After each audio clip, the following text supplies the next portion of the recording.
Buena gente querida, ¿cómo andan? ¿Cómo les va? Espero que estén muy bien y que ese estudio en sus casas marche viento en popa. Bueno, ok.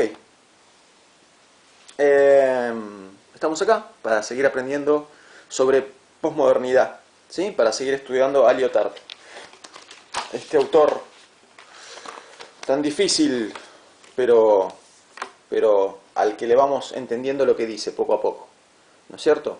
Bien, hoy vamos a estudiar la sección 7 del libro, que se llama Pragmática del saber científico, ¿no? Recordemos que la palabra pragmática significa algo así como cómo funciona la cosa, ¿no? Cómo se hace la cosa. Pragmática del saber científico, ¿qué quiere decir? Cómo se hace el saber científico, cómo funciona el saber científico, cómo se lleva a cabo, cuáles son sus reglas. La sección anterior estaba dedicada a la pragmática del saber narrativo, ¿no? A los mitos de la sociedad. Bueno, ahora vamos a hablar de otro tipo de discurso y otro tipo de saber, que es el saber de la ciencia, muy diferente al saber narrativo, ¿verdad? ¿No es cierto? Bien. Entonces, vamos a anotar. A ver. Sección 7.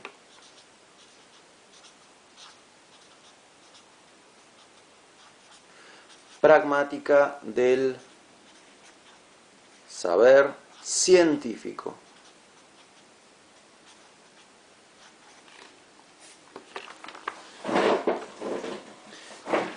Como que no encuentro la postura en la silla, no sé qué me pasa hoy. Bien, pragmática del saber científico. Bueno, y Lyotard nos va a decir que dentro del saber científico hay dos juegos. Vieron que la palabra juego le gusta mucho a este autor, ¿no? La vida es un gran juego para él. Entonces hay dos juegos dentro del saber científico. ¿Cuáles son esos dos? ¿Cuáles son esos dos juegos? El de la investigación científica, ¿no es cierto? Y el de la enseñanza de la ciencia, la docencia, digamos. ¿Sí? Investigación científica y enseñanza. No me puedo acomodar hoy, estoy medio... no sé qué me pasa. Bueno, a ver, estoy incómodo, no sé. Bueno, entonces, dentro de la pragmática del saber científico tenemos el juego de la investigación y el juego de la enseñanza. O sea, la investigación científica tiene determinadas reglas de juego y la enseñanza de la ciencia tiene determinadas reglas de juego, ¿no? Y acá Lyotard se refiere principalmente a la universidad. Entonces, la investigación científica, que se lleva a cabo en la universidad y en el instituto de investigación, pero en cuanto a docencia, es especialmente docencia referida al ámbito universitario, ¿no? Bien.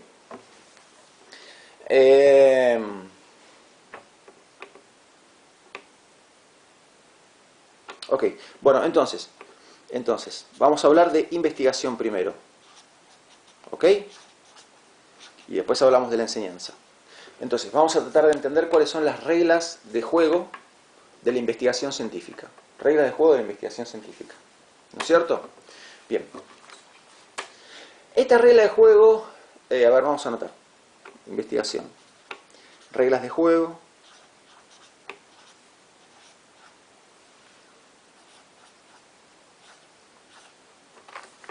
¿Sí? Reglas de juego de la investigación. Estas reglas de juego, como toda regla de juego, están supuestas, son suposiciones. Entonces, digamos, si vos y yo vamos a jugar al truco, ya damos por supuesto que el primero en jugar una carta es no el que repartió, o sea que el que repartió no va a jugar primero. Damos por supuesto que si querés cantar en vido, lo tenés que cantar en la primera mano. Damos por supuesto que si vos ganaste la primera mano, en la segunda, el primero que tiene que jugar una carta sos vos. Damos por supuesto que hay que definir antes de jugar si se juega con flor o sin flor. Damos por supuesto que si ganaste un envío tenés que mostrar los tantos. Ven que siempre las reglas de juego son suposiciones. O sea, son suposiciones que están implícitas. Antes de jugar, ya damos por supuesto que vamos a jugar con estas reglas. Entonces vamos a anotar, entre paréntesis, suposiciones, para que recordemos que siempre las reglas de juego son suposiciones.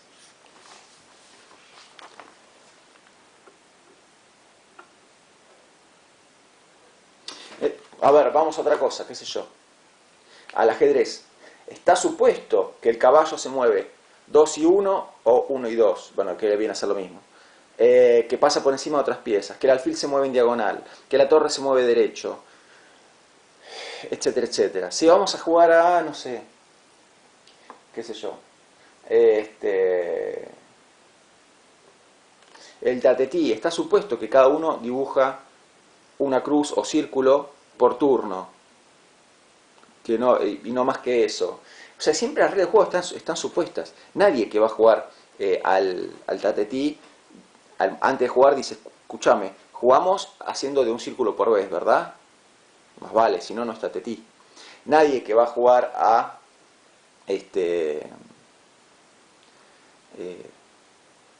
la generala anticipadamente se pone a aclarar que, che, escúchame, la generala, ¿no?, vale más que el póker y el póker vale más que el full y el full vale más que, no sé, 9 al 3. Eso ya está todo implícito.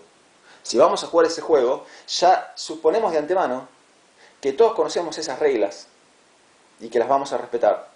Son las suposiciones. O sea, toda regla de juego es una suposición previa. Entonces, y como es una suposición previa, no se lo hace explícito, no se lo dice explícitamente. Ya se juega con esas reglas, sin aclararlas. Porque ya se supone que todas las conocemos y que todas las vamos a respetar. ¿No? Ok, hecho esta aclaración, entonces por eso puse suposiciones, para recordar que las reglas de juego siempre son suposiciones. Bien, suposición número 1 en la regla de juego de la investigación científica, de la investigación científica. Espera, antes tenemos que aclarar, a ver. Vamos a anotar una palabrita para recordarla. Creo que ya la dije esta palabra, pero necesitamos recordarla. Referente, ¿sí? ¿Qué es el referente? El referente es la cosa acerca de la cual estamos hablando. Entonces, si yo les digo a ustedes, Lyotard era un autor francés, ¿cuál es el referente? Lyotard, esa persona que ya falleció, ¿no?, pero que vivió de tal a tal año y que nació en Francia. Si yo les digo, el instituto por ahora sigue cerrado, ¿de qué estoy hablando? ¿Cuál es el referente? El 101, que está en Villa Domínico, ubicado en el parque, entre Mitre y las vías del tren, etc. ¿No? Yo digo, qué nublado que está el día. ¿El referente cuál es? El día, o sea, y particularmente el cielo. ¿No? Entonces, eso es el referente. ¿Ok? Bien. Entonces, en investigación científica, supónganse que yo soy un investigador científico, ¿no?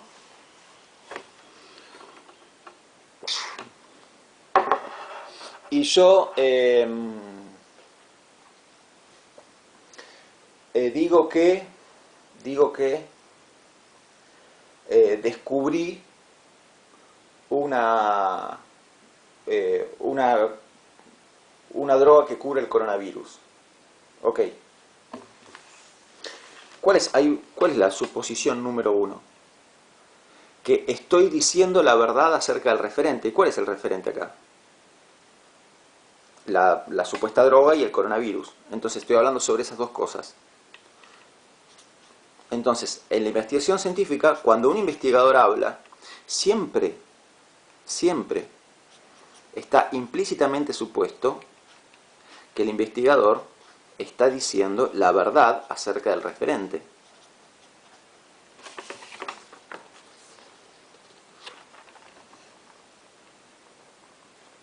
La verdad sobre el referente. con una particularidad que tiene la investigación científica. Bien, y en esto se da una particularidad que en otros ámbitos de la vida no se da. ¿Por qué? Porque, supóngase, si yo estoy conversando con mi papá y mi papá me habla sobre algo, qué sé yo, supóngase, le pregunto sobre el Mundial del 86, porque yo no tengo recuerdos, era muy chiquito, tenía 4 años, y le pido a mi papá que me cuente cómo fue el Mundial del 86. Yo, o sea, ¿quién me está hablando? Mi papá. ¿Y cuál es el referente? El Mundial del 86. Yo supongo que mi papá me está diciendo la verdad sobre el referente. Sí, claro, porque supongo que mi papá no me va a mentir. Eso lo doy por hecho. Entonces, ¿cuál es la diferencia entre suponer la verdad sobre el referente cuando yo converso con mi papá y suponer la verdad sobre el referente cuando un investigador sale a decir que descubrió la cura contra el coronavirus? La diferencia está en que él es científico.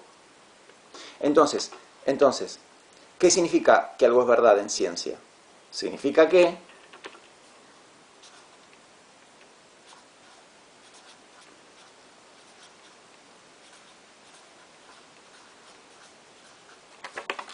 lo puede probar. Yo no le voy a pedir a mi papá pruebas de lo que me dice sobre el Mundial del 86. Es otra lógica. Me baso en la creencia, le creo. Pero en ciencia no es así. En ciencia no nos basamos en la creencia. Hay que probar las cosas. Entonces, cuando un investigador dice algo, suponemos que está diciendo la verdad sobre el referente, que puede probar lo que está diciendo, que puede suministrar pruebas, evidencias de lo que está diciendo. Dale, a ver, probalo, mostrame. Y que puede refutar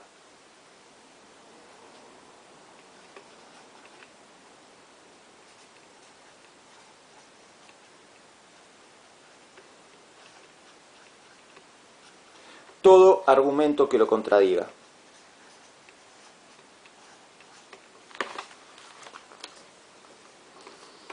Que puede refutar todo argumento que lo contradiga. Entonces, ¿qué quiere decir que puede refutar todo argumento que lo contradiga? Quiere decir que, supóngase que yo soy este científico, ¿no? Que sale a decir, yo salgo a decir que descubrí la vacuna contra el coronavirus. Y ustedes son miembros de mi comunidad científica. ¿Qué cosas están supuestas? Uno, que estoy diciendo la verdad. Dos, que puedo dar pruebas, porque si no, no saldría a decirlo.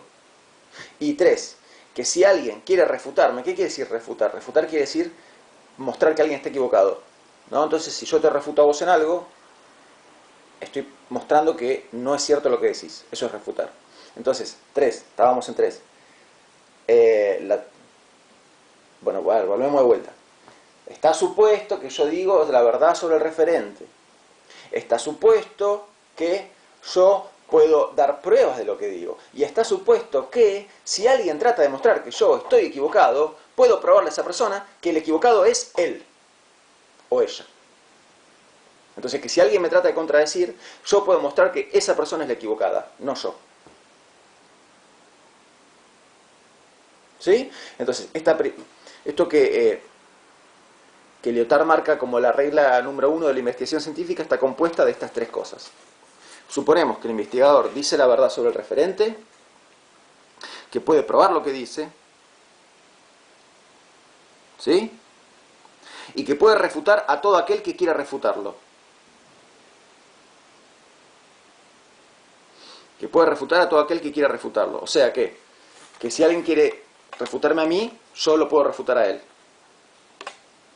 Que si alguien quiere probar que yo estoy equivocado, puedo probar que el equivocado es él. Si alguien viene y me dice, no, esa cura que vos decís no cura la vacuna contra el coronavirus. Yo agarro y le digo, a ver, tráeme tal persona y te muestro que con esto lo curo. Tráeme tal persona infectada y te muestro que con esto lo curo. ¿No?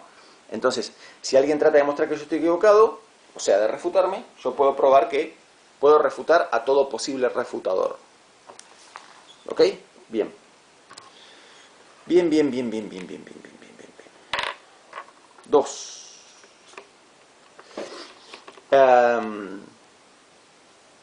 ¿Ustedes recuerdan que cuando hablábamos sobre sobre el saber narrativo, yo les hablé sobre el destinador y el destinatario.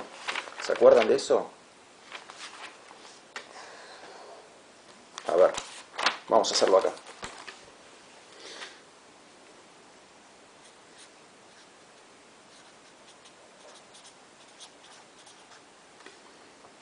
El destinador es el que emite el mensaje. El destinatario es aquella persona hacia la cual el mensaje está dirigido. Y el referente es la cosa de la que está, acerca de la cual trata el mensaje. ¿Sí? Destinador, destinatario y referente. Entonces, si volvemos al ejemplo que yo estaba dando, el destinador sería yo en el ejemplo, el investigador. El destinatario serían ustedes, miembros de mi comunidad científica, mis compañeros investigadores. Y el referente sería la supuesta cura y el coronavirus. Entonces yo les digo a ustedes que descubrí una cura contra el coronavirus. ¿Vamos con esto? Bien. Entonces, ¿por qué aclaro esto? Porque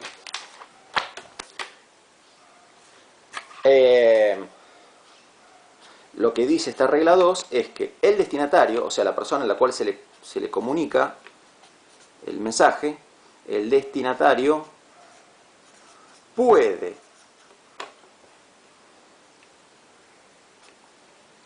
asentir. ¿Qué es asentir? Asentir es decir, ok, acepto lo que decís, tomo lo que decís.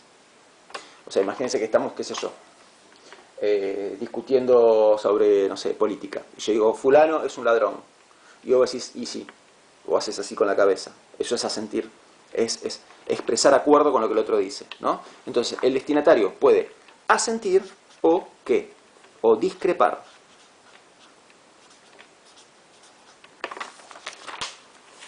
Asentir o discrepar. Pero tengan en cuenta que el destinatario siempre es otro miembro de la comunidad científica. ¿Sí? Otro miembro de la comunidad científica. Entonces, el destinatario, o sea, siempre que hay una novedad en ciencia, las primeras personas a las que se les comunica esa novedad es a otros científicos. Pasa bastante tiempo hasta que después eso llega a la comunidad no científica. Y hay que ver cómo se le explica a la comunidad no científica, ¿no? Y muchas veces la comunidad científica directamente, o sea, lo único que hace es, a ver, qué sé yo. No, está bien, ok. Me estoy metiendo en camisa 11 varas. Volvamos para atrás. Le decía, el destinatario, que siempre es otro científico, puede asentir o discrepar. Asentir, ¿qué significa? Significa expresar acuerdo con lo que dijo el investigador. Discrepar significa expresar desacuerdo con lo que dijo el otro investigador. Pero, sea que el destinatario asienta o sea que el destinatario discrepe, en ambos casos el destinador va a estar sometido a la misma exigencia, a esta doble exigencia, esto y esto, a la que estaba sometido el destinador. A ver, no sé si me siguen. Si yo digo, descubrí una cura contra el coronavirus, y se los comunico a ustedes. Voy a hablar en segunda persona singular. Te lo comunico a vos. Vos sos otro miembro de mi comunidad científica. Y te digo, descubrí la cura contra el coronavirus. ¿No? Bien. Vos, como miembro de mi comunidad, podés decir, estoy de acuerdo, lo descubriste, o no, me parece que no lo descubriste, me parece que te estás equivocado. Asentir, discrepar, asentir, discrepar. Si vos asentís, si vos decís, ok, nieto, sí, descubriste la vacuna contra el coronavirus, te felicito, vos, entonces, como asentiste, como expresaste acuerdo con lo que yo dije, vas a estar sometido a la misma doble exigencia a la que yo estaba sometido. ¿Y cuál era esa doble exigencia? La que habíamos mencionado en la regla 1. A vos se te va a pedir que puedas probar lo que decís y que puedas refutar a toda persona que te contradiga.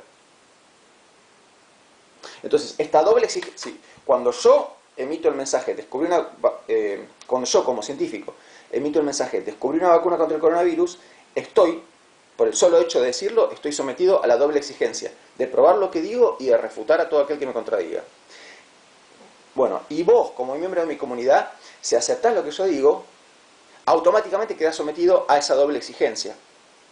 La exigencia de probar eso, porque vos estás aceptando que Nieto descubrió la vacuna contra el coronavirus. Entonces ahora se te puede pedir a vos que pruebes que Nieto descubrió la vacuna contra el coronavirus. ¿No es cierto? Y que refutes a todo aquel que diga que Nieto no descubrió la vacuna contra el coronavirus. Entonces, esta doble exigencia queda trasladada automáticamente también a vos. Si asentís, si expresás acuerdo. ¿Y si discrepás? Y si discrepás también, porque si vos me decís, Nieto, no descubriste la vacuna contra el coronavirus, estás sometido a la misma doble exigencia. ¿Cuál es esa doble exigencia? La exigencia de probar lo que decís, o sea, vos tenés que probar que Nieto no la descubrió, y tenés que refutar a todo aquel que te contradiga. O sea, a todo aquel que te diga, estás equivocado, fulano, Nieto sí la descubrió. Vos tenés que refutar a esa persona. ¿Sí? ¿Se ve? Entonces, regla 1. Regla 1. Primero se supone que uno dice la verdad, ¿no? Sobre el referente. Bueno, ¿qué significa en ciencia decir la verdad? Significa que podés probar lo que decís y refutar a todo aquel que te contradiga. ¿Ok? ¿Y qué pasa con los otros miembros de la comunidad científica que son destinatarios de ese mensaje? Por ejemplo, vos, que sos otro investigador. Bueno, vos vas a tener que o asentir o discrepar. Si asentís, tenés que probar lo que decís y refutar a todo aquel que te contradiga. Y si discrepás conmigo, también tenés que probar lo que decís y tenés que refutar a todo aquel que te contradiga. ¿Sí? O sea que la doble exigencia es mía y es tuya también. Es del destinador y es del destinatario. Bien. Bien, seguimos. Bueno, vamos con la tercera regla o suposición, ¿no? Recordemos por qué decimos regla o suposición. Porque todas las reglas están supuestas, ¿no es cierto? Toda regla es una suposición previa. Bien, entonces vamos con la tercera regla de la investigación científica.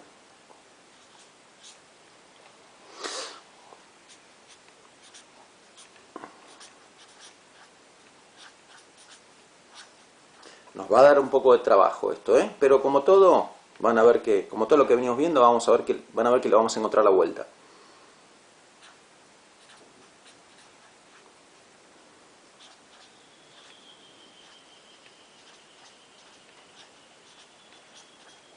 La tercera regla dice que hay adecuación entre los enunciados científicos y lo que es.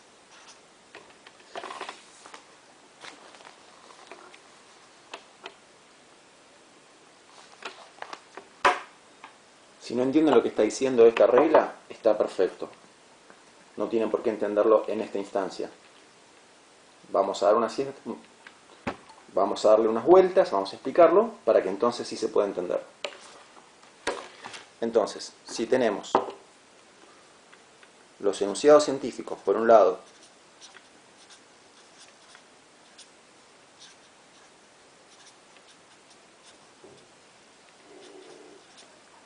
y por el otro lado, lo que es, los enunciados científicos y lo que es, bueno, entre ambos existe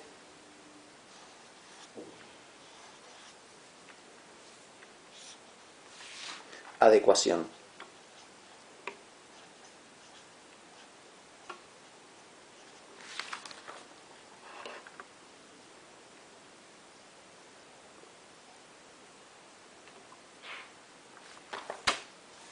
Bueno, ahora sí. Ahora hay que remangarse y ver qué quiere decir esto. A ver, bueno, empecemos por lo más fácil. ¿De qué hablamos cuando hablamos de enunciados científicos? Por ejemplo, a ver, enunciados científicos de la biología. La ballena es un mamífero. El salmón nada contra la corriente. Otro enunciado científico. Por ejemplo, yo ahora estoy viendo una araucaria a través de la ventana. La araucaria no pierde sus hojas en el otoño. Otro enunciado científico. Cuando una masa de aire caliente y húmedo choca con una masa de aire frío, la humedad se condensa y se produce lluvia.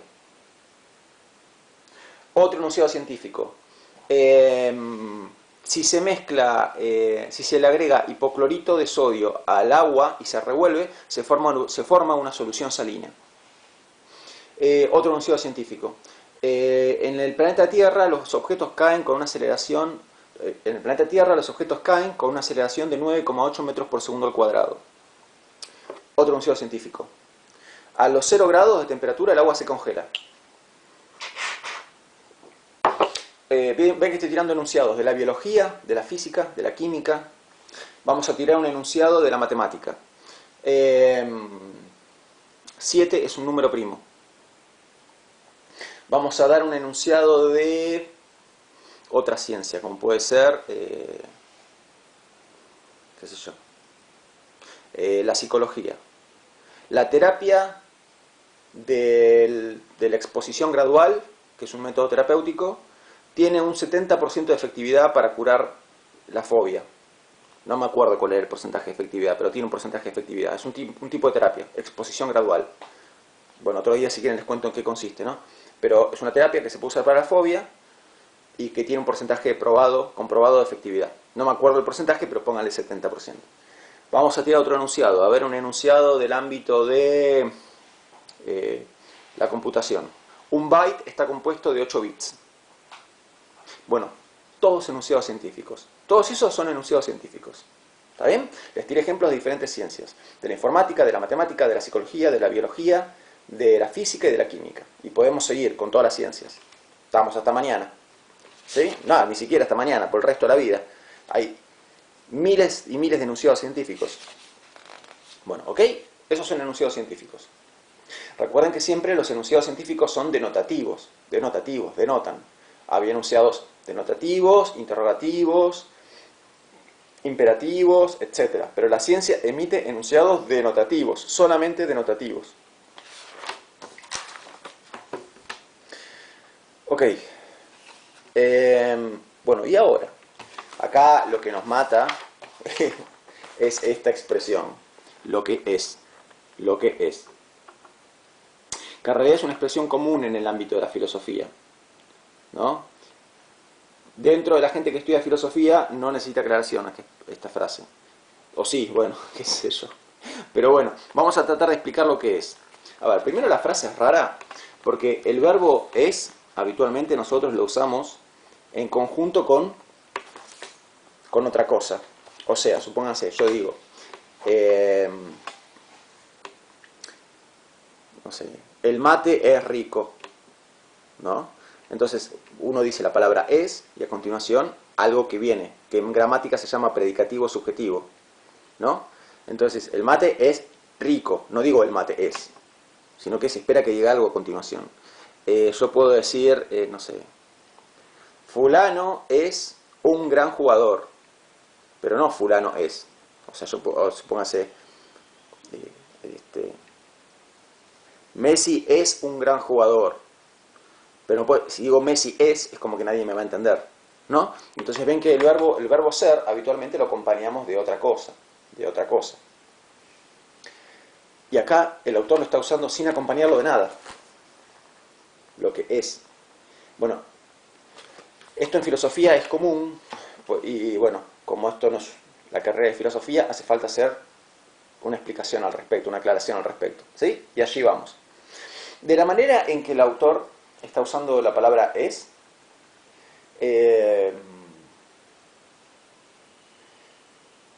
lo que está queriendo hacer es usar la palabra es como sinónimo de existe. Entonces todo esto va a quedar más claro si en vez de pensar en el verbo ser, pensamos en el verbo existir. Entonces, cuando el autor dice lo que es, lo que está queriendo decir es lo que existe, lo que es, lo que existe. ¿Ok? Bien. Bueno, ¿qué cosas existen? Bueno, esta E me salió medio rara. Ahí, la última E. Ahí me gusta un poquito más, lo que existe. Bueno, ¿qué cosas existen? Por ejemplo, ¿ballenas existen? Sí, existen. ¿Existen ecosistemas? Sí. ¿Existen moluscos? Y sí, el caracol es un molusco, por ejemplo. Miren, ahí empezamos a notar cosas que existen. ¿Existe la gravedad? Existe. ¿Existe la electricidad? Existe. En realidad, los físicos la llaman electromagnetismo, ¿no? Bueno, vamos a ponemos electromagnetismo, ¿sí? Escribámoslo como corresponde. Electromagnetismo. Existe la gravedad, existe el electromagnetismo.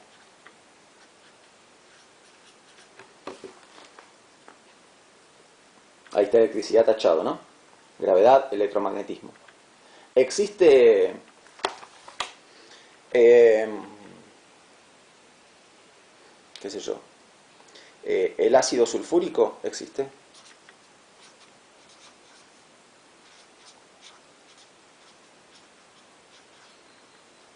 Existe las aleaciones, no sé si se acuerdan de esto de química, las aleaciones. El acero, por ejemplo, es una aleación de hierro, cobre y estaño. Creo que era eso, no sé, capaz que... Hierro, cobre y estaño. Sí, creo que era eso. Sí, después me fijo bien, pero creo que era una aleación de esas tres, ¿no? Bueno, decíamos, ¿existen las aleaciones? Sí. ¿Existe el planeta Saturno? Existe. ¿Existen las galaxias? Existen. ¿Los agujeros negros? También existen.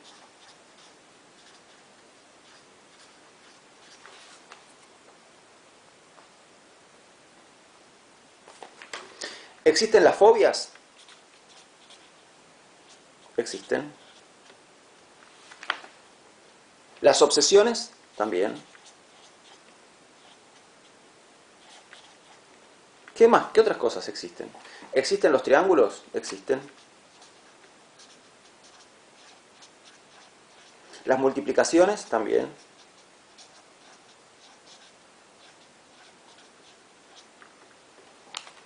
Bueno, y podría seguir anotando cosas que existen. Bueno, o sea, cosas que existen en el universo. Montones, montones. ¿No es cierto? Y podría seguir hasta escribir toda la hoja. Fíjense que yo digamos, agrupé estas cosas por ciencias. ¿Qué se ocupa de esto? La física. ¿Qué se ocupa de esto? La astronomía. ¿Qué se ocupa de esto? La psicología. ¿Qué se ocupa de esto? La química. ¿Qué se ocupa de esto? La matemática. ¿Qué se ocupa de esto? La biología. Yo podría haber puesto también volcanes, terremotos. ¿Qué se ocupa de eso? La geología. Podría haber puesto tormentas, granizo. ¿Qué ciencia se ocupa de eso? La meteorología. ¿No? Podría haber puesto bytes, microprocesadores. ¿Qué se ocupa de eso? La informática. Y así, hasta completar. O sea, el universo es muy amplio y tiene un montón de cosas. ¿Se pueden estudiar las cosas que existen en el universo? Claro que se las puede estudiar. Eso se llama ciencia. ¿Qué hace cada ciencia? ¿Qué hace cada ciencia? Cada ciencia recorta un pedazo de las cosas que existen en el universo y estudia ese pedazo. ¿Me siguen con lo que quiero decir acá? Entonces yo podría haber seguido con esta hoja hasta completar un afiche gigante, un afiche de 50 metros por 50 metros y no me alcanzaría. ¿Y qué hace cada ciencia? Cada ciencia recorta un pedacito de las cosas que existen en el universo y se dedica a estudiar ese pedacito. Ese pedacito puede ser las fobias, las obsesiones, la conducta, el inconsciente, y ahí tenés la psicología. El planeta Saturno, las galaxias, los agujeros negros, el planeta Júpiter, los cometas y los asteroides, etc. Y tenés la astronomía. Los procesadores, los bytes, el software y qué sé yo, y ahí tenés la informática. Y así con cada ciencia, ¿no? Entonces, cada ciencia se dedica a estudiar un pedacito de las cosas que existen en el universo. No hay ciencia que estudie todo. Toda ciencia recorta un pedazo y se dedica a ese pedazo. ¿Y qué hace la ciencia y los investigadores científicos? emiten enunciados acerca de ese pedacito del que se ocupan. Entonces, supónganse. Esperen que voy a tomar mate. Listo. Les decía, entonces cada ciencia se ocupa de ese pedacito y emite de ese pedacito de lo que es, de un pedacito de lo que es. Entonces, la astronomía se ocupa de un pedacito de lo que es, o sea, lo que existe. O sea, planetas, galaxias, etc. La biología lo mismo, la informática lo mismo, la psicología lo mismo, etc. Cada ciencia entonces va a emitir, generar, producir enunciados científicos acerca de ese pedacito del que se hace cargo. Entonces, supónganse, la astronomía emite enunciados científicos acerca de estas cosas, que es el pedacito del que se ocupa. Sí. Por ejemplo, que Saturno tiene anillos. Saturno es un planeta que está hecho de gases. Ahí tienen dos enunciados científicos. Saturno tiene anillos. Otro enunciado científico de la astronomía. Saturno es un planeta gaseoso, está hecho de gases. No tiene una superficie sólida, no te puedes parar sobre Saturno. Es un planeta que está hecho enteramente de gases. Ese es otro enunciado científico de la astronomía. Otro enunciado científico. Saturno está más lejos del Sol que Júpiter, pero más cerca del Sol que Urano. ¿No? Otro enunciado científico. Los agujeros negros son objetos con una masa tan grande que se tragan hasta la misma luz. O sea, generan una atracción gravitatoria tan grande que se tragan hasta la misma luz. La luz es tragada por los agujeros negros. Otro enunciado científico. A ver, vamos a enunciados científicos de, no sé, de la psicología. Bueno, dejemos la psicología. Vamos a esto, qué sé yo. Gravedad. Un enunciado científico acerca de la gravedad. La gravedad atrae. La gravedad es una fuerza que atrae. Me puse a hablar de física. A ver, espero no meter la pata.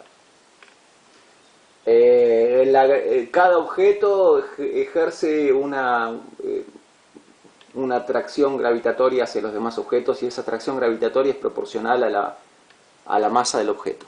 Algo así. Entonces el Sol ejerce atracción gravitatoria sobre la Tierra y la Tierra ejerce atracción gravitatoria sobre la Luna. Pero ¿quién ejerce una mayor atracción gravitatoria? El Sol. ¿Por qué? Porque tiene mucho más masa que la Tierra. ¿No? Algo así. Bueno, espero que no me esté escuchando ningún físico, pero me parece que se entiende la idea, ¿no? Les quiero dar ejemplos de enunciados científicos emitidos por la física. Enunciados científicos emitidos por la matemática. Un triángulo tiene 3 lados. Ahí tienen un enunciado científico de la matemática. Un enunciado científico de la biología. La ballena es un mamífero. Otro. La ballena es el animal más grande que haya existido sobre la faz del planeta Tierra. Porque ni el dinosaurio más grande era más grande que una ballena. La ballena azul, creo. ¿No? ¿Estamos? Bien. Y así. O sea, cada ciencia nos enseña acerca de ese pedacito del que se ocupa. De todo lo que existe, de todo lo que es, se ocupa de un pedacito y sobre ese pedacito nos enseña. ¿Y qué quiere decir que nos enseña? Quiere decir que genera enunciados científicos. Enunciados científicos, como todos los que les ejemplifiqué recién, acerca de ese pedacito. Ok, listo. Esperen que el hongo del cerebro. Listo, porque si no me acalambre. Ahora que esto está explicado, volvamos a esto. Estamos tratando de entender esta tercera regla. Y esta tercera regla nos dice que existe adecuación entre los enunciados científicos y lo que es. Más vale que tiene que existir. Si no, no es ciencia. ¿No? Entonces, o sea, se supone que un enunciado científico, bueno, puede estar equivocado un enunciado científico, pero lo que buscamos son enunciados científicos que estén adecuados a lo que es. Entonces, supónganse, a ver, un enunciado científico de la física. El peso de un objeto no acelera la velocidad de caída del mismo. ¿No? El peso de un objeto no acelera la... Vamos a anotarlo.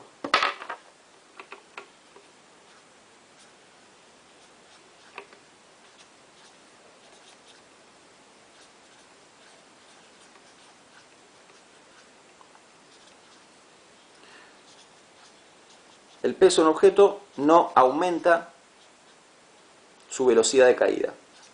¿Lo sabían esto? Vieron que uno por sentido común tiende a pensar que un objeto cuanto más pesado es, más rápido cae. Bueno, no es así. Acá tienen un enunciado científico. El peso de un objeto no aumenta su velocidad de caída. Entonces, yo acá tengo dos botellas de Gatorade, ¿sí? Son iguales en tamaño, son de 1 litro 25, ¿sí? Cada una. Una está vacía, la otra está llena, está sin abrir incluso. Bueno, entonces, si lo que digo es verdad, si existe adecuación entre este enunciado científico y lo que es, ¿no? Fíjense, si volvemos a este esquema. Tenemos todo el universo, con todo lo que existe. Bueno, una de las cosas que existe en el universo es la caída de los objetos. Sería algo de lo que se ocupa la física, andaría por acá.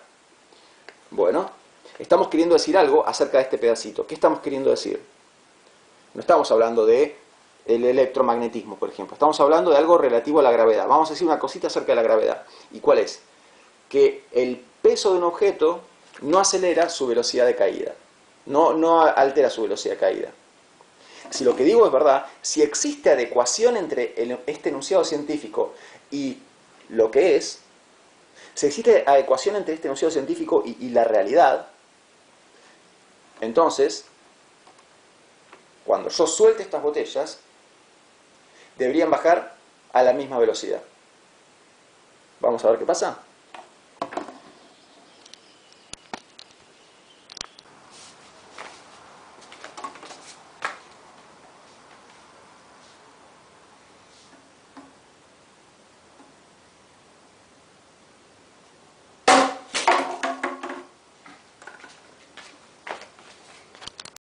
Bueno, hubo adecuación entre lo que es la realidad, digamos, y el enunciado científico que yo emití.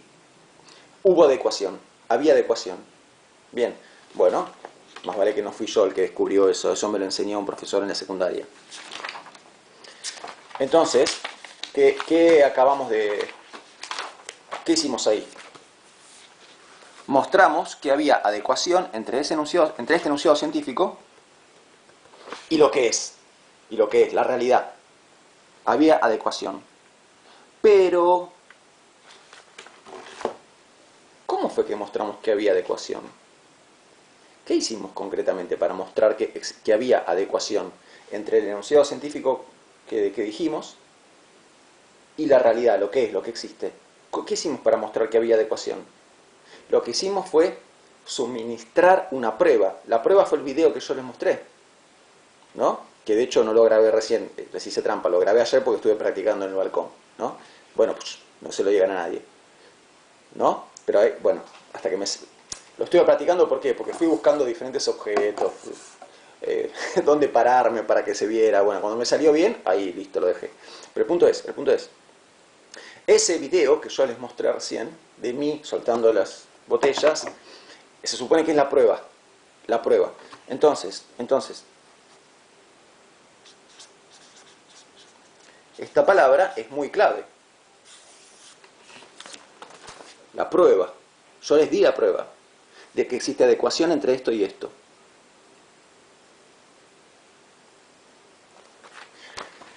Ok. Para mostrarles que es verdad que el peso de un objeto no modifica la velocidad con la que cae, yo grabé un video en el que suelto dos objetos donde uno pesa 1 kilo, 1 litro, o sea, un litro es 1 kilo, ¿no?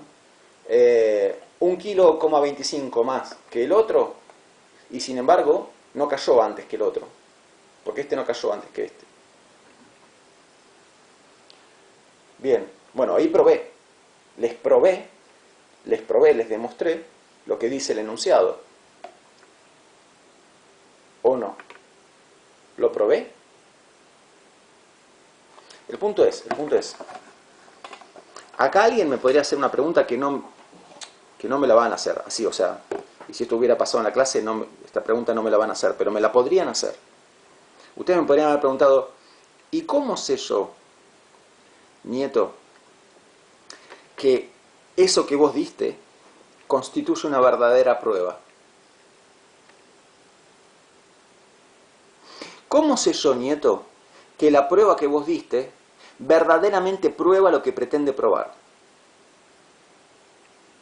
¿Me siguen? Entonces, digamos, acá más de uno va a decir, dejémonos jorobar, te mostró el video. Está, pero digamos, hay un problema acá con la ciencia, ¿no?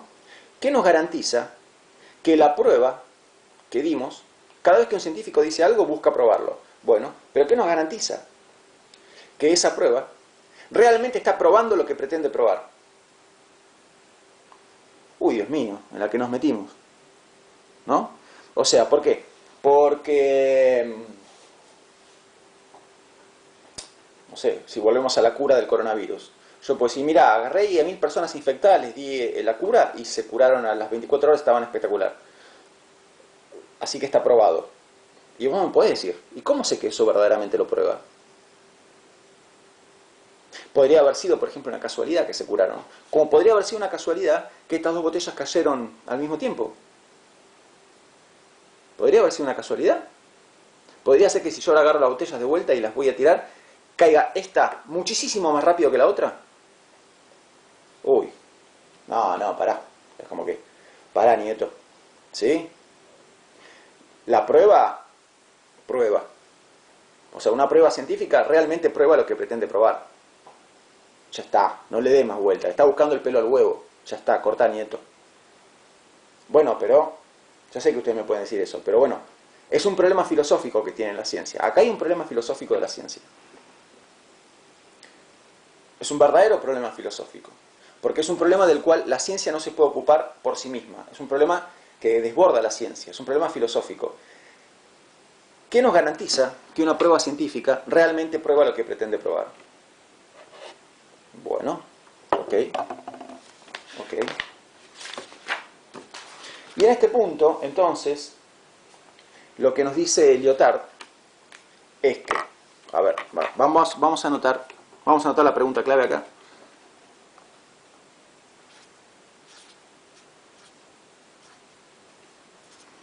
¿Qué nos garantiza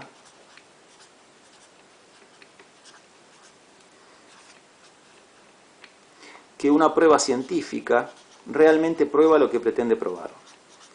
¿Qué nos garantiza que una prueba científica realmente prueba, o sea, demuestra, ¿no?,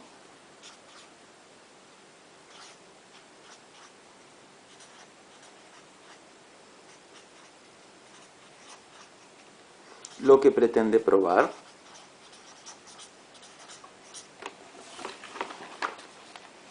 ¿Qué nos garantiza que una prueba científica realmente prueba lo que pretende probar?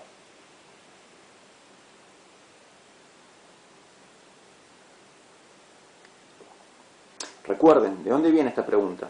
Esta pregunta viene de lo anterior que veíamos.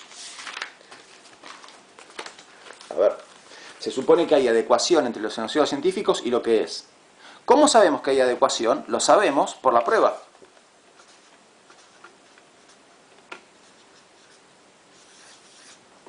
¿Cómo sabemos que hay adecuación? Lo sabemos por la prueba.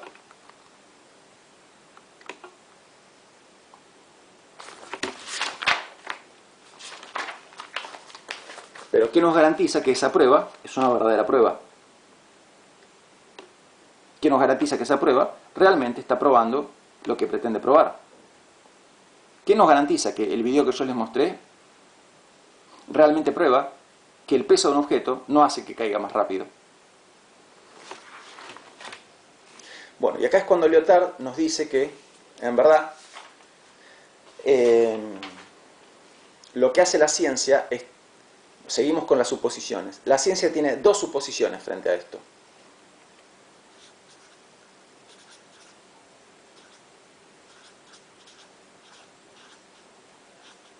dos suposiciones. Él menciona una y después otra. Yo voy a alterar el orden. Dos suposiciones.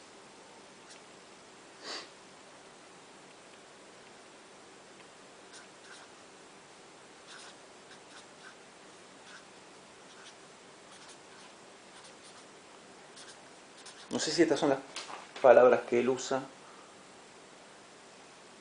Sí, ok.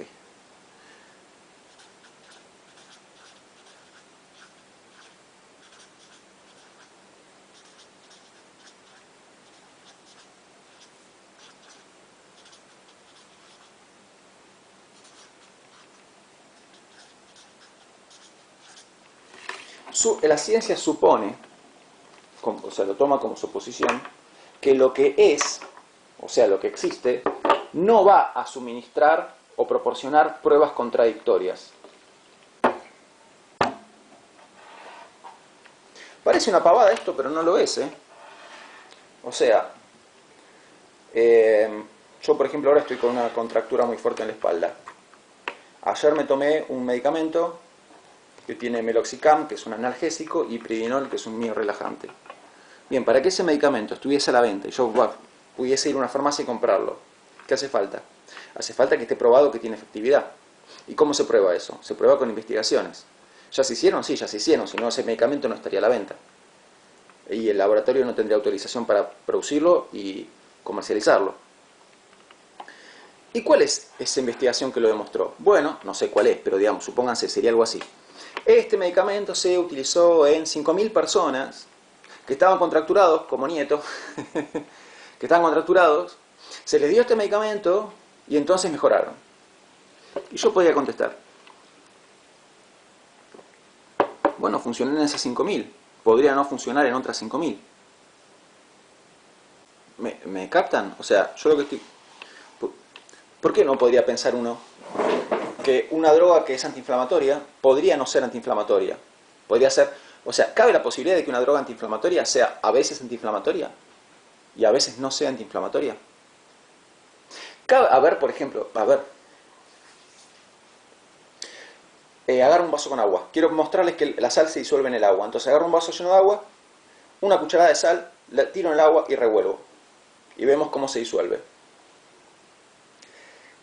Es como que ya forma parte de nuestro sentido común y forma parte de las suposiciones de la ciencia, que la realidad, lo que es, no se va a comportar de manera contradictoria. O sea, acá cuando hablo de tomamos un pedacito, en el caso de la sal y el agua, tomamos un pedacito de lo que es. ¿Se acuerdan? Un recorte. ¿Qué recorte? La sal y el agua. ¿Qué queremos ver? Si se mezclan. A ver, probamos. ¿Se mezclaron? Se mezclaron. Y nosotros damos por hecho que si se mezclaron una vez, se van a mezclar otra vez, y se van a mezclar otra vez, y se van a mezclar otra vez. Damos por hecho que la realidad del universo no es algo caprichoso, y que un día la sal se va a mezclar en el agua, y otro día la sal no se va a mezclar en el agua. Suponemos que la realidad siempre se va a comportar de la misma manera. Y que si una droga es antiinflamatoria una vez, va a seguir siendo antiinflamatoria. Y que si la sal se disuelve en el agua, se va a seguir disolviendo en el agua cada vez que lo vuelva a hacer. Y que si suelto dos objetos, de los cuales uno es más pesado y cayeron a la misma velocidad, el día de mañana, cuando los vuelva a soltar, van a seguir cayendo a la misma velocidad. Entonces, digamos, lo que es, lo que existe, el universo, la realidad, se comporta de manera coherente. No se comporta de manera contradictoria. Porque si se comportara de manera contradictoria, sería imposible la ciencia. Cada descubrimiento científico sería una cosa de pura casualidad. ¿Por qué? Porque de puro azar. Porque yo puedo hacer 8.900 millones de veces esto, y la 8.900 millones 1 sale diferente. Y este cae más rápido que este, o este cae más rápido que este, o flotan en el espacio, qué sé yo. O se van para arriba. ¿No? Entonces, la realidad no se comporta de manera contradictoria. Es algo que suponemos. Suponemos, los científicos y las personas también, que la realidad no se comporta de manera contradictoria. Lo que es, lo que existe, no se comporta de manera contradictoria. Esto es una suposición. Esto es una suposición. Es una de las suposiciones de las que habla Lyotard. Y siempre los científicos suponen esto. ¿Por qué? Porque si no, no hay ciencia. ¿Para qué me voy a matar queriendo probar algo si el día de mañana la realidad se puede comportar diferente? ¿Para qué me voy a matar mostrando que Saturno es un planeta gaseoso si capaz 20 minutos después no es gaseoso? Y 20 minutos después vuelve a ser gaseoso. ¿Por qué me voy a matar probando que Saturno está más cerca del Sol que Urano y más lejos que Júpiter? Si quizás a la semana siguiente cambió y a la otra semana volvió a cambiar. No. ¿Por qué me voy a matar probando que,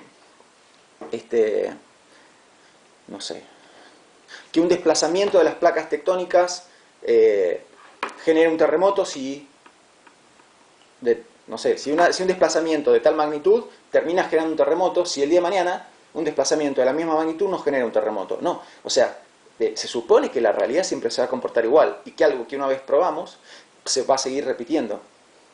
Porque la realidad se comporta coherentemente. La realidad, llamémosla lo que es, llamémosla lo que existe. Llamémosla el universo. ¿Ok? Entonces, ¿de qué estamos queriendo hacernos cargo? De por qué una prueba científica prueba lo que pretende probar. Entonces, hay dos suposiciones. Lo que yo les mostré, ¿prueba lo que pretende probar? Sí, lo prueba. ¿Por qué? Una, porque suponemos que la realidad se va a comportar coherentemente. Que la realidad, lo que es, se va a comportar coherentemente. Y que esto que apareció no fue un resultado caprichoso, sino que va a seguir pasando en el futuro. Y si ustedes lo hacen en sus casas, va a pasar también. Y la otra suposición es que solo se admiten como enunciados científicos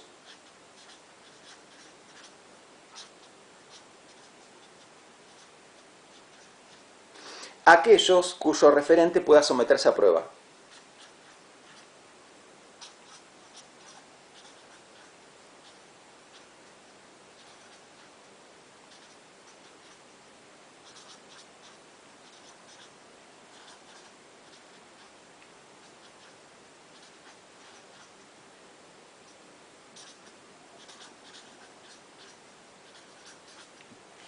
Solo se admiten como enunciados científicos aquellos cuyo referente pueda someterse a prueba. Entonces,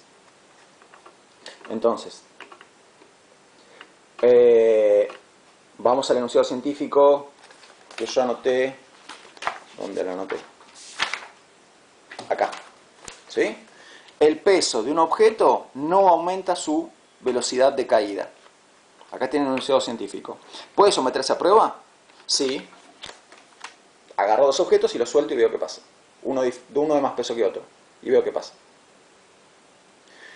El enunciado científico, la sal se disuelve en el agua. ¿Puede someterse a prueba? Sí.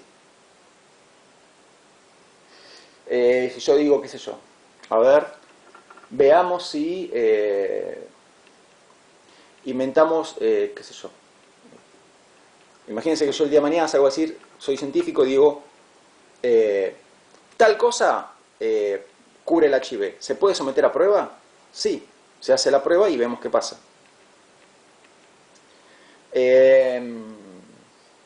No sé. Tal combustible proporciona el doble de velocidad y contamina la mitad que un combustible convencional. Otro enunciado científico. ¿Se puede someter a prueba? Se puede someter a prueba. Entonces, dentro de la ciencia solamente admitimos como enunciados a aquellos que puedan someterse a prueba. ¿Qué pasa si yo digo,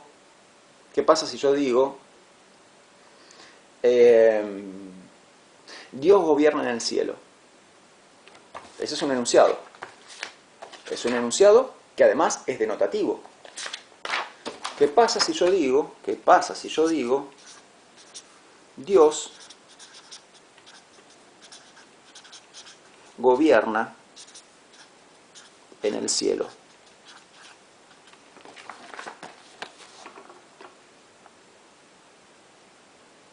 ¿Esto se puede someter a prueba? ¿Podemos verificar si Dios gobierna en el cielo? No, ¿por qué? Porque Dios no puede someterse a prueba. Es un concepto metafísico, Dios. Y acá cuando digo la palabra cielo, obviamente no me estoy refiriendo a ese cielo, a la atmósfera, digamos. Me estoy refiriendo a cielo en otro sentido, cielo como el más allá, ¿no? Entonces, ¿puedo probar que Dios, que es un ente metafísico, gobierna en el cielo, que es un ámbito metafísico también? No, porque los ámbitos metafísicos están más allá de lo que la ciencia puede estudiar. La ciencia se ocupa de lo físico, ¿no? Del mundo físico. El mundo metafísico, o sea, todos los conceptos, todo lo que pertenezca al ámbito metafísico está más allá del alcance de la ciencia, precisamente porque es metafísico. Metafísico quiere decir más allá de lo físico. Entonces la ciencia no se puede ocupar de eso. La ciencia tampoco te va a decir que esto es falso, no te puede decir que esto es falso, porque excede su dominio. A ver, imaginen que todas estas cruces son las cosas que yo ponía antes, ¿no? Saturno, las fobias, la sal y la fuerza de gravedad, no sé. Bien. Todas esas cruces son cosas del ámbito físico. Y yo trazo una línea. Más allá de esta línea está lo metafísico. Y lo dibujo con redondeles. Un redondel es Dios, otro redondel es el alma, otro redondel es qué sé yo, el bien, no sé. Bueno, todos estos redondeles marcan una cosa del ámbito metafísico. Entonces yo con esta línea separo el ámbito físico del ámbito metafísico. Ámbito físico, ámbito... Bueno, eso trata de ser una M. Ámbito físico, ámbito metafísico. Entonces, ¿se pueden hacer enunciados sobre el ámbito físico? Sí, claro. Que la sal se disuelve en el agua es un enunciado del ámbito físico.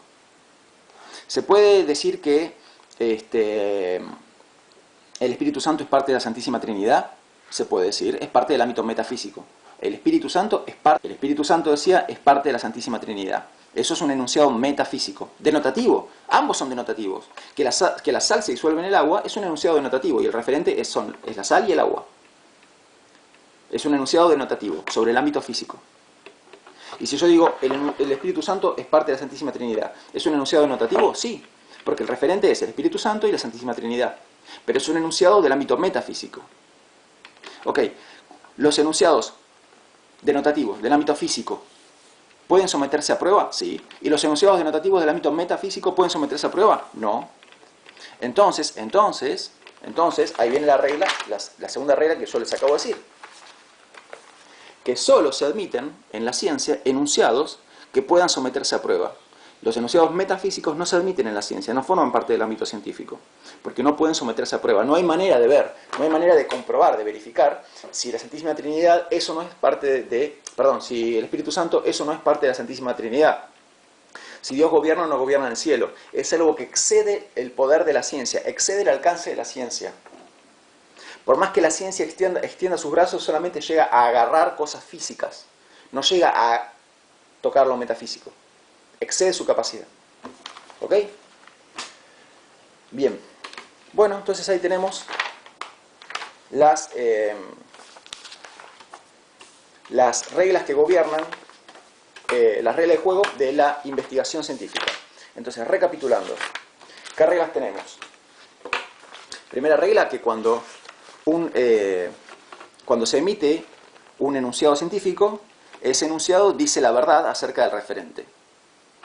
Y que quien lo dice, por el hecho de decirlo, si yo soy científico y digo, yo soy químico y digo, la sal se disuelve en el agua, por el solo hecho de... Se supone que estoy diciendo la verdad. Se supone que estoy diciendo la verdad. ¿Sobre qué? Sobre la sal y sobre el agua.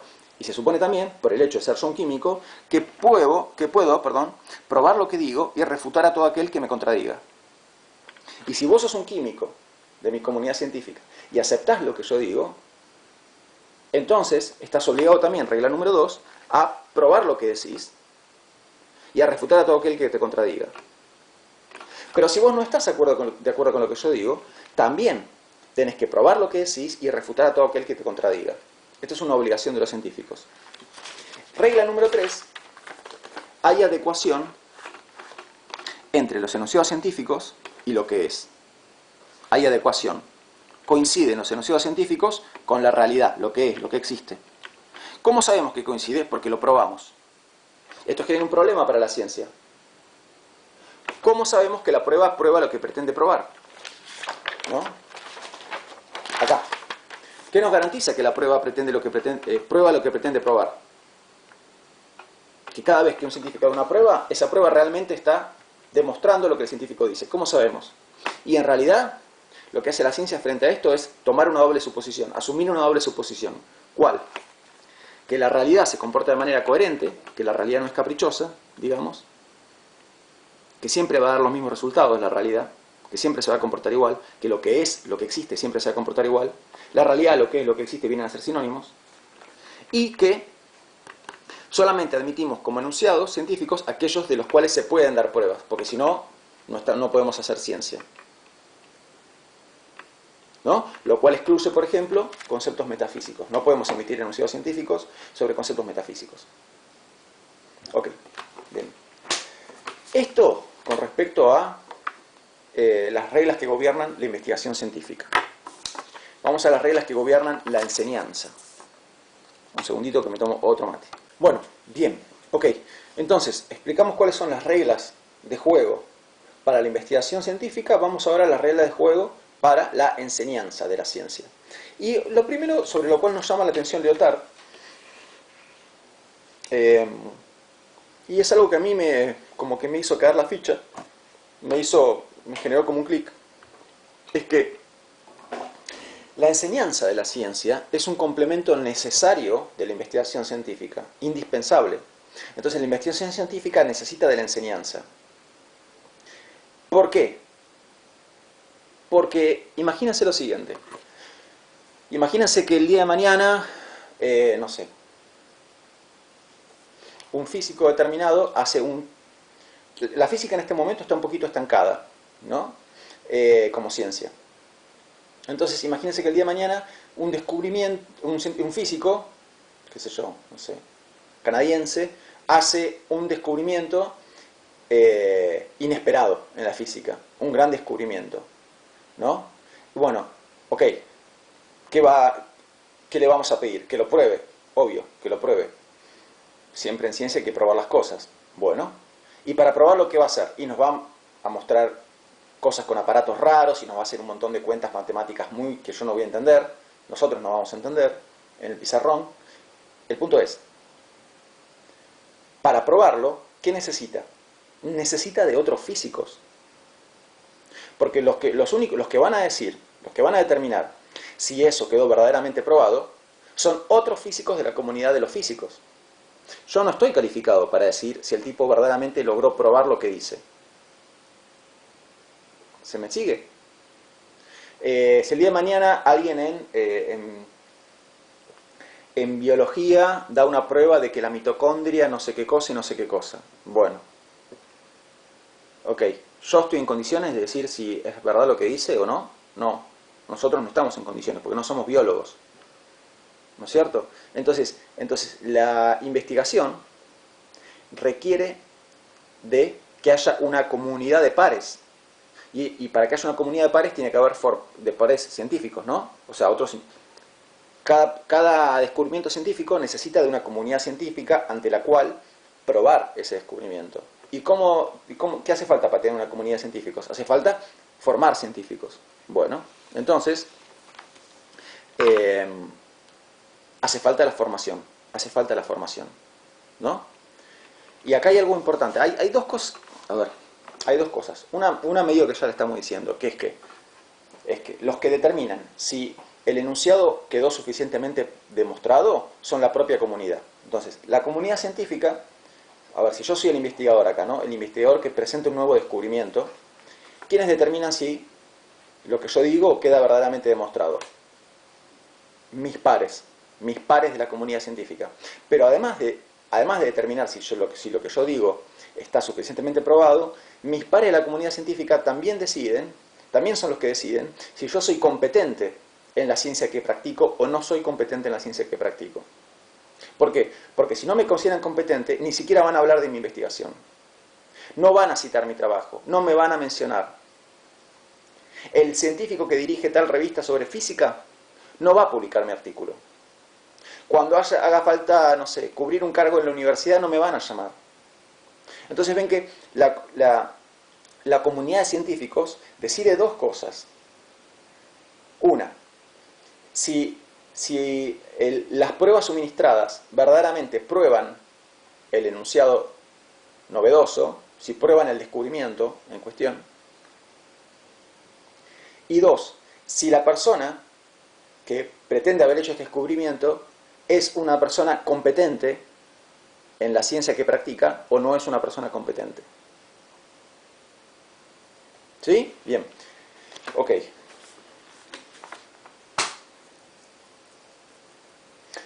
Y esto es un tema dramático, porque si uno mira la historia de la ciencia, ha habido científicos que lograron grandes descubrimientos y sus propios colegas no les daban bolilla, digamos, no los tomaban como personas competentes. Y hoy en día sabemos que los equivocados, los que no eran verdaderamente competentes, eran ellos, ¿no? Porque el que tenía razón era ese que se quedó solo en la historia de la ciencia.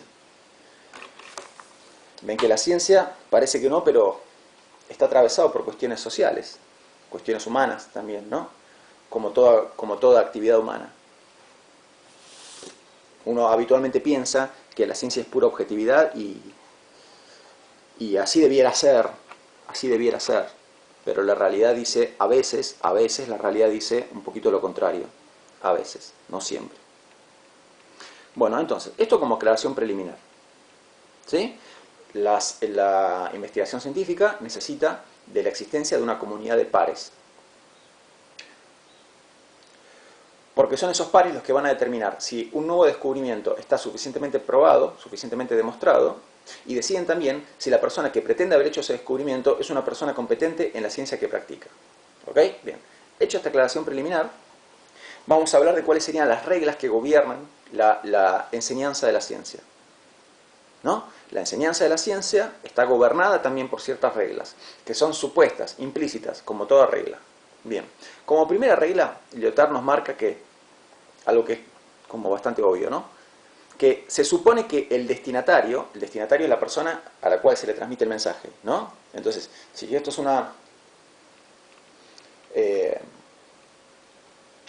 imagínense que esto es una clase de biología, estamos en la carrera de biología, y yo les estoy explicando a ustedes algo sobre los ecosistemas marinos. Bueno, yo soy el destinador, ustedes serían los destinatarios, y el referente sería los ecosistemas marinos. Entonces, se supone que el destinatario no sabe lo que el destinador sabe. O sea, se supone que yo sé muchas cosas que ustedes no saben. Obvio eso, ¿no es cierto? Bien. Esa sería la regla 1. 2. El destinatario se supone, siempre hay que agregar esto, se supone, ¿no? Se supone que el destinatario puede aprender hasta ser igual de competente que el destinador.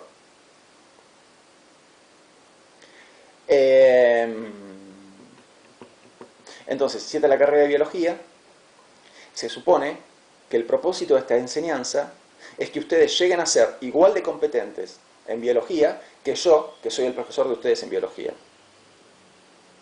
Si yo estoy en este nivel de conocimiento de la biología y ustedes ahora están por acá, y aprueban, y después de aprobar mi materia van a quedar por acá, y después de aprobar más materias van a quedar por acá, algún día van a ser igual de competentes que yo en la biología, o más, ¿no? Entonces, uno, se supone que el destinador sabe más que el destinatario, que sabe cosas que el destinatario no sabe. 2, se supone que el destinatario puede llegar a ser igual de competente que el destinador. ¿Sí? Bien. 3. Hay enunciados sobre los cuales ya hubo suficiente argumentación e intercambio de pruebas, y a estos enunciados se los puede transmitir en la enseñanza. O sea, ¿qué quiere decir esto? Quiere decir que imagínense que esto es un curso de, a ver, si les cambio de vuelta a la ciencia, vamos a la química. Yo les puedo enseñar en un curso de química que el agua y el aceite no se mezclan. Igual no necesitas estudiar química para saber eso, pero bueno, lo digo para tirar cosas que sé. Voy a dar ejemplos de cosas que yo sé a ciencia cierta de química, ¿no? Entonces yo puedo enseñar que los lípidos son hidrofóbicos, el aceite de girasol es un lípido, ¿sí? Bueno, que es hidrofóbico quiere decir que no se une químicamente al agua, no se asocia químicamente al agua. Entonces, ¿puedo enseñar eso? Sí. ¿Por qué? porque como les acabo de decir, ya hubo suficiente argumentación y suficiente intercambio de pruebas. Ya hubo suficiente discusión sobre este asunto y suficientes pruebas que se dieron como para dar esto por sabido, como para darlo por un hecho y transmitirlo como un enunciado suficientemente probado. Ya está más allá de la discusión. Los lípidos son hidrofóbicos, o sea, el aceite no se mezcla con el agua. Los hidratos de carbono son hidrofílicos o hidrófilos. Se mezclan químicamente con el agua, se asocian químicamente con el agua. La harina se une con el agua y forma una masa. El azúcar se disuelve en el agua, también otro hidrato de carbono. ¿No es cierto? Entonces, los hidratos de carbono son hidrófilos. Otra cosa que les puedo explicar. Los lípidos, 1 gramo de lípidos contiene aproximadamente el triple de valor calórico que 1 gramo de hidrato de carbono.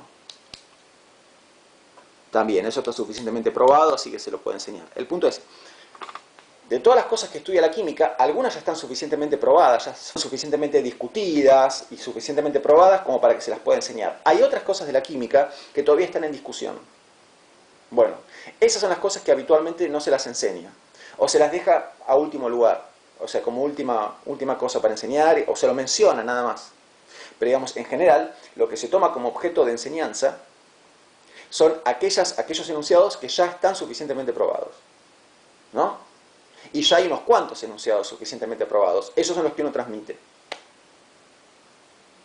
Si no hubiera cierta cantidad de enunciados científicos suficientemente probados, yo, como docente de ciencia, no tendría nada que enseñarles. Como docente de química, si no fuera porque la química ya tiene una suficiente cantidad de enunciados probados, yo, como docente de química, no tendría, la verdad, mucho que enseñarles. No estaría justificado que yo esté acá, hablándoles, en este curso de química. Y así con toda ciencia. Con la física, con la matemática, con la psicología, con lo que quieran. ¿Ok? Bien. Por último, ¿qué pasa con aquellas cosas, aquellos enunciados que todavía están en discusión? ¿No?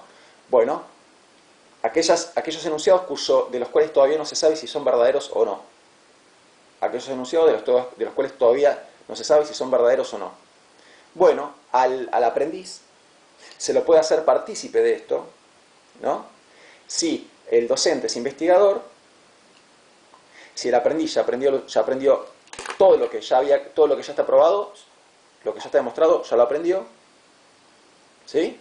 Entonces ahí se puede, a ver si me siguen, a ver, imagínense que, no sé, o sea, hay millones de libros de química, pero imagínense que la química probó todas estas cosas que están acá, y estas cosas no las probó. Entonces, en un curso de química, ¿yo qué hago como docente? Les enseño todo lo que ya está suficientemente probado. ¿Y qué hago con las cosas que todavía están en discusión, que no están suficientemente probadas? Que podrían ser verdad como podrían ser falsas. Bueno, entonces, si ustedes como aprendices ya aprendieron todo lo que ya está probado, y yo soy investigador y me dedico precisamente a ver si esto es verdadero o falso, entonces yo los puedo hacer a ustedes partícipes de esto. Yo, como docente, los puedo hacer a ustedes partícipes de aquellos enunciados de los cuales todavía no sabemos si son verdaderos o falsos, únicamente si yo soy investigador y me dedico a esto, y si ya les enseñé todas las cosas que ya están debidamente probadas. ¿Sí? Bien.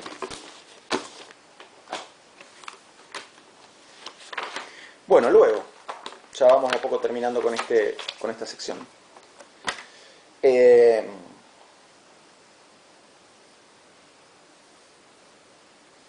Bueno, ok.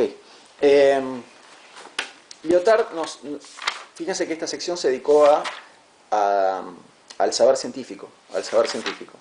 La sección anterior, ¿de qué había sido? Del saber narrativo. Entonces, vimos que el saber narrativo responde a ciertas reglas. Y vimos que el saber científico también responde a ciertas reglas. Pasa que el saber científico tiene un conjunto de reglas para la investigación y un conjunto de reglas para la enseñanza. Bueno, entonces, si comparamos el conjunto de reglas que gobiernan el saber narrativo, que fue el tema de la clase anterior, y el conjunto de reglas que gobiernan el saber científico, ¿con qué diferencias nos encontramos? Bueno, Lyotard menciona 5 diferencias en el texto. 5. De las 5 diferencias que menciona en el texto, insisto, son diferencias entre las reglas que gobiernan el saber narrativo y las reglas que gobiernan el saber científico. De esas 5 diferencias, me interesan la primera y la segunda. La tercera, cuarta y quinta vamos a dejarlas a un lado. Primera diferencia. El saber científico admite únicamente enunciados denotativos. Denotativos. ¿Qué es un enunciado denotativo? Yo ya se los había explicado, ¿recuerdan? Un enunciado denotativo es un enunciado que dice algo acerca de algo. Por ejemplo, la sal se mezcla en el agua. ¿La sal se mezcla en el agua? Eso es un enunciado interrogativo. La ciencia no pregunta, la ciencia contesta. La sal se mezcla en el agua. ¿Sí? Entonces recuerden, había enunciados denotativos, interrogativos, que son las preguntas, imperativos, vení para acá, ¿no es cierto? Exclamativos, viva la patria, qué sé yo. ¿Se me sigue? Entonces, la ciencia, el saber científico, admite únicamente enunciados denotativos, un solo tipo de enunciados, y excluye todos los demás. El saber narrativo, en cambio, admite todo tipo de enunciados, esto ya lo habíamos visto. Denotativos, interrogativos, exclamativos, poéticos, de todo. Bien, ahí tienen una diferencia. Y la otra diferencia de la que me interesa hablar es que el saber científico, por sus mismas características, queda aislado de todos los demás juegos del lenguaje de la sociedad. A ver, el saber narrativo, recuerden, el saber narrativo son aquellos relatos que forman parte de la identidad de una sociedad. Y yo, como ejemplos de saber narrativo característico de la sociedad argentina, les puse a Maradona, Perón, Eva Perón. Les gusten esas figuras o las odien, es lo mismo. ¿Acaso no hace diferencia? Pero son relatos que son parte de la identidad argentina. San Martín también. ¿Ok? Entonces, esos relatos se infiltran en todos los ámbitos de la vida. No pasa eso con el discurso científico. El discurso científico está aislado. Existe únicamente dentro de la comunidad de científicos. Y cada vez que el resto de la sociedad quiere aprender algo sobre eso, quiere saber qué discuten los científicos, lo que necesitamos es un mediador, un divulgador de la ciencia, como Paenza, por ejemplo. Como, qué sé yo, en psicología, Gabriel Cartañá. Son científicos que saben explicar cosas de la ciencia a gente que no se dedica a la ciencia. Pero son personas especiales, son pocos los divulgadores y pocos los buenos divulgadores. ¿No? Entonces ahí aparece la figura del divulgador, el divulgador científico, la persona que divulga la ciencia, que enseña la ciencia a los que no se dedican a la ciencia. Pero son casos excepcionales, digamos, y ellos nos hablan a nosotros, supóngase Paenza, nos habla a nosotros, nos enseña matemáticas en un lenguaje que nosotros podemos entender. Pero si Paenza se pone a hablar con otros matemáticos, va a hablar en un lenguaje que nosotros no vamos a entender. ¿Por qué? Porque el saber científico, el discurso científico está aislado del resto de los saberes. El saber científico es inaccesible para el resto de la sociedad. Bueno, ahí tienen la primera y segunda diferencia que menciona Lyotard entre el saber narrativo y el saber científico. Tercera, cuarta y quinta diferencia, no me interesa hablar de ellas. Bueno, por último, ahora sí, ya estamos cada vez más cerca de terminar. Es muy común hablar de que en la posmodernidad se ha perdido el sentido de las cosas. Es muy común decir que en la posmodernidad se ha perdido el sentido de las cosas, como que las cosas están vacías de sentido, como que es una época de mucho vacío, ¿no? Que no le encontramos el sentido a nada. Bueno, lo que dice Lyotard es que en realidad quejarse de que en la posmodernidad falta un sentido para las cosas, es quejarse de que el saber narrativo ya no es el principal modo de saber de la sociedad. ¿Por qué? Porque recuerden lo que yo les había dicho en la primera clase. En esencia, si hay que expresar lo más sintéticamente posible en qué consiste la posmodernidad es la incredulidad con respecto a los grandes relatos. Entonces,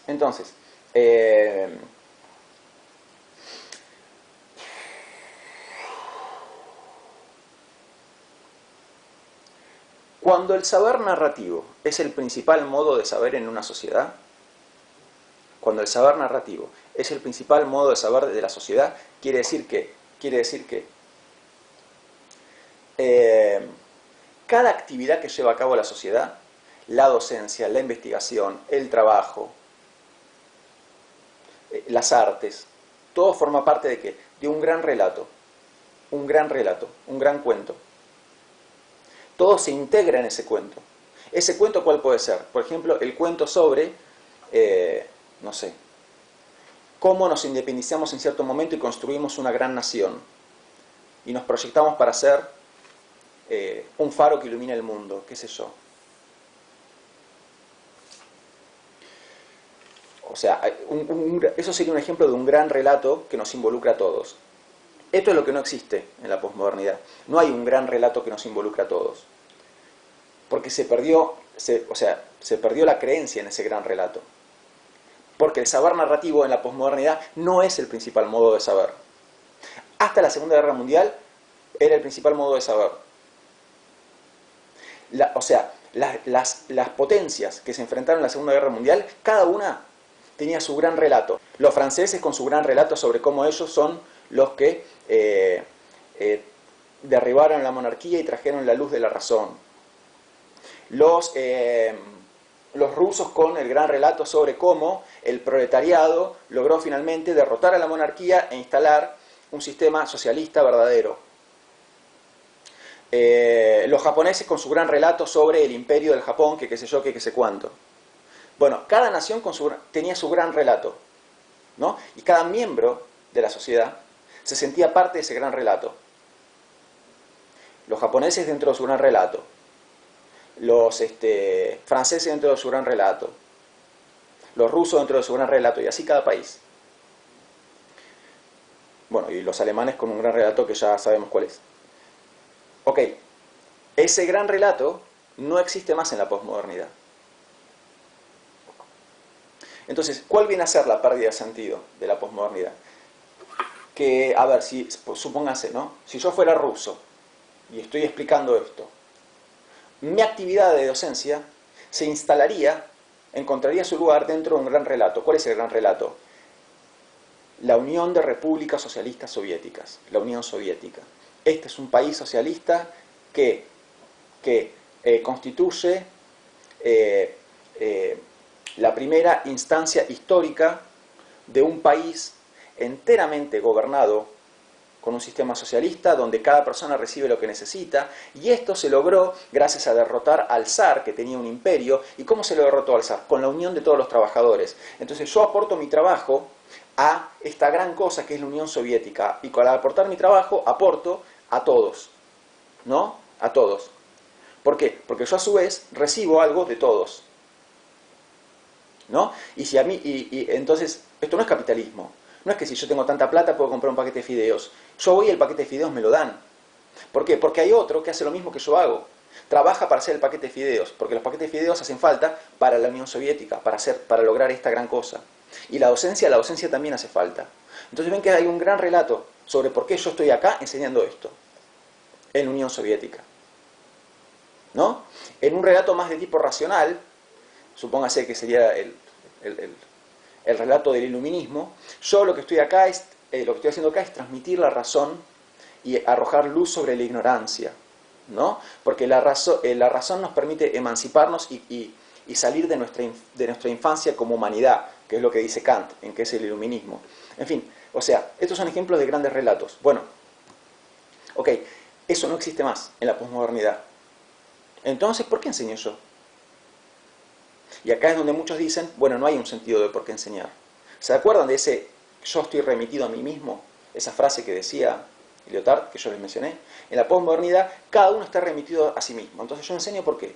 Enseño porque, y me gusta enseñar, que parece como poco, ¿no? Parece como poca cosa. Que no es poca cosa, a mí me hace súper feliz la docencia. Pero ven que, yo ¿por qué soy docente? Porque me hace feliz. Me remito a mí mismo. No remito mi actividad a un gran proyecto del que todos somos parte, que eso sería el gran relato. Entonces, como las actividades de la sociedad no están remitidas ni integradas en un gran relato, entonces muchos dicen que en la posmodernidad se ha perdido el sentido de las cosas. Lo que dice Lyotard es, más que se perdió el sentido de las cosas, no hay un saber narrativo. O sea, el saber narrativo dejó de ser el saber principal. El saber narrativo era el saber principal hasta la Segunda Guerra Mundial. Y cuando hablamos de que el saber narrativo era el saber principal, lo que estamos queriendo decir es que había un gran relato que articulaba e integraba todas las actividades de la sociedad. Eso no es que no existan grandes relatos, pero los grandes relatos perdieron el lugar que tenían en la posmodernidad. ¿Ven cómo parece que nos abrimos y finalmente terminamos volviendo a nuestra actualidad, para entender mejor nuestra actualidad? Bien.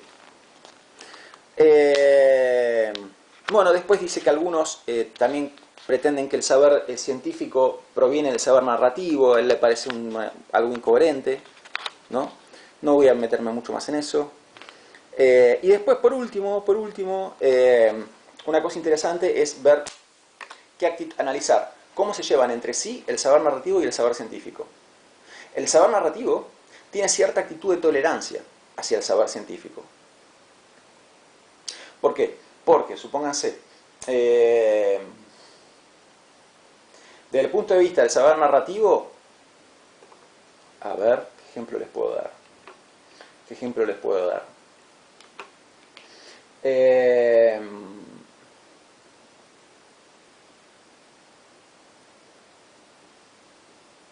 No sé, en la antigua Grecia. En la antigua Grecia ya había algunos científicos, los primeros científicos que fueron los cosmólogos, ¿no? Entonces, desde el punto de vista de la antigua Grecia, uno puede explicar un fenómeno como puede ser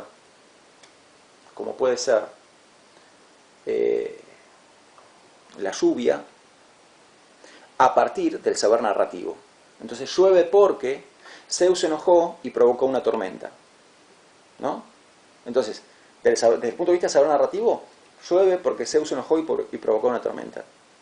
Y desde el punto de vista del saber científico, bueno, esperen.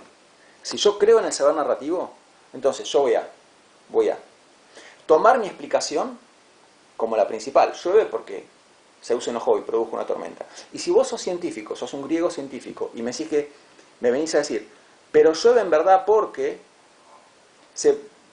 no sé qué explicación le encontraban los griegos, pero llueve, me das una explicación científica X, ¿no? Llueve porque pasó tal y tal cosa. ¿Qué actitud voy a tener yo hacia tu explicación científica? Voy a tener una actitud de tolerancia.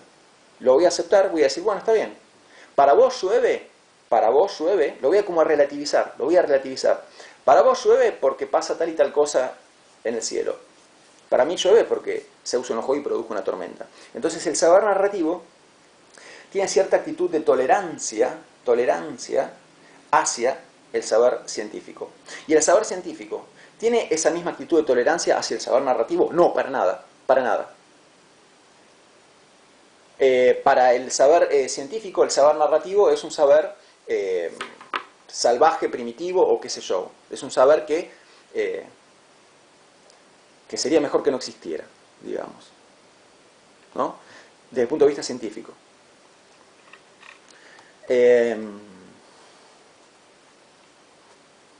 Bueno, esto. ¿Y por qué pasa esto? ¿Por qué pasa esto? Que el saber narrativo tolera el saber científico y el saber científico no tolera el saber narrativo, porque cada uno tiene reglas de juego diferentes. Estas relaciones que mantienen entre sí se deben a las reglas de juego propias de cada tipo de saber. Bueno, hemos terminado otra maratón liotardiana. ¿Sí? Nos vemos la próxima. Les mando un abrazo grande. Chao.